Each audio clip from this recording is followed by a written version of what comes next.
What's up, internet? Welcome back. This is Linzer22. There's all sorts of content worth binging on YouTube, whether it's tech teardowns, retro gaming trivia facts, or just about anything Metal Jesus puts out. Let's take a look. But there is one gaming subgenre that makes me feel at home. Takes me to a safe place, almost like a gaming utopia. A good place, dynamic with multiple worlds. A station filled with portals that will send the exhausted mind to universes beyond the scope of our tangible worlds. I'm talking about retro game room tours.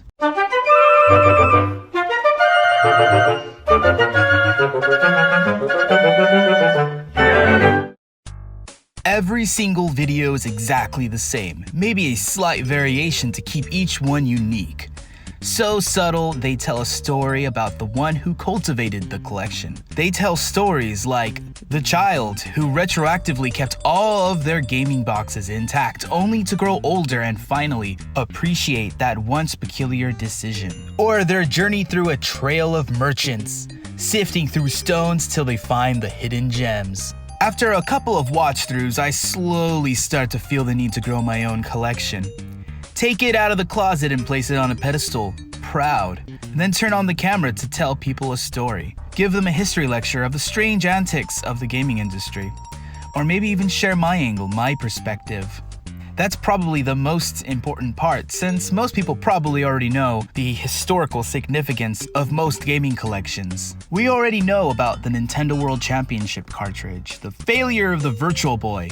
Oh, and did you know that Apple once had a game console called the Pippin? But let me tell you about my voyage, how I came across these interesting tidbits. And let's break down every little detail, piece by piece, over and over.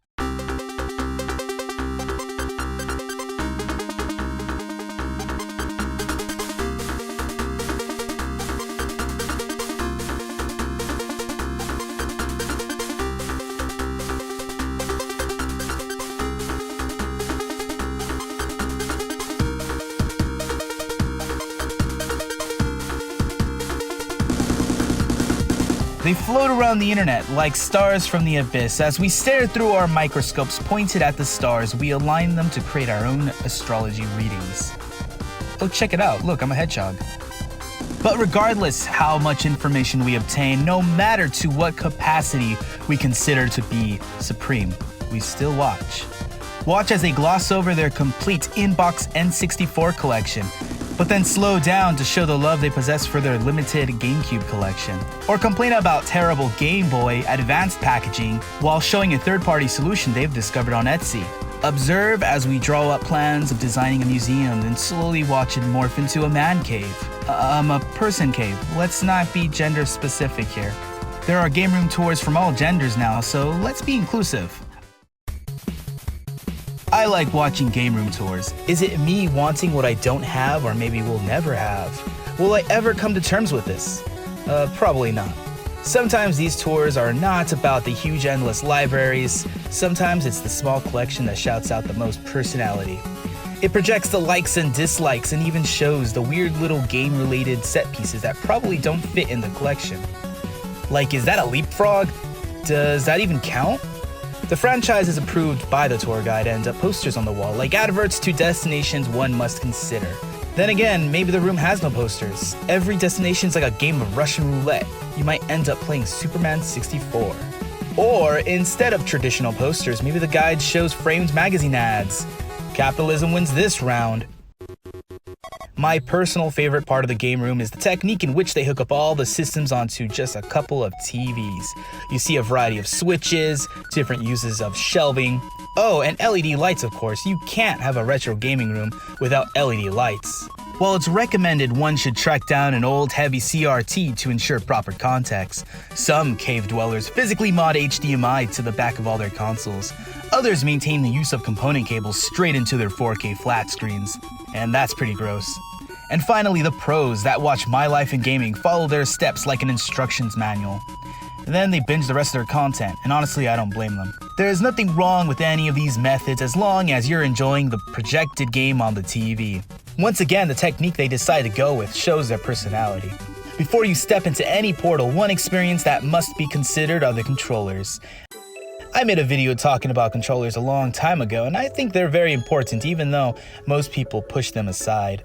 You don't have to pick one multifunctional controller. You can have a variety of controllers. I mean, that is why we keep multiple consoles, right? There's nothing worse than playing N64 games with a PlayStation controller. Well, I guess not worse than Rodney, because, screw that guy.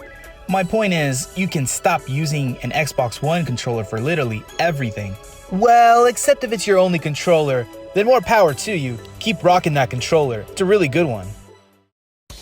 As much as I love loading up an SD card with a godly amount of ROMs, it will never equate the atmospheric presence of a library of physical media. Each piece with its unique story, all acting together to paint the picture of the collector's personality. Maybe one day there will be a nice RetroArch front end that recreates this experience. Sega's tried that with their collection on Steam, but my computer struggles, so I have to use the lightweight menu to actually start the games. And besides, it's limited to one console. I've tried looking for a RetroPie front end like this, but no luck. Everyone just wants a lightweight launcher just so they can launch all of their games quickly. But with physical media on the verge of decaying, there's gotta be a solution. And after a little bit of looking, to my surprise, I think I might have found one. It's specifically made for VR, but it can be used in a desktop mode.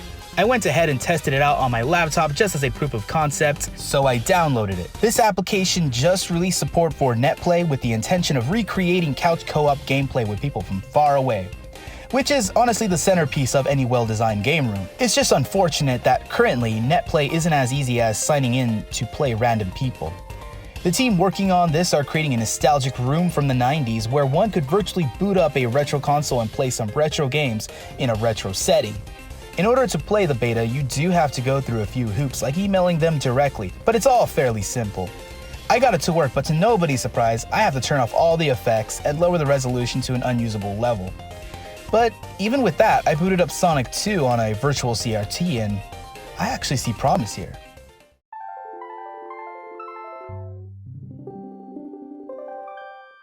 Maybe one day I'll enter a virtual room, look through my library, and instead of launching the game, I'll just start flipping through the manuals, reading unnecessary lore that only makes sense in the time that this game was made. Until then, I'll keep binging these collection walkthroughs and revisiting the past in many different worlds.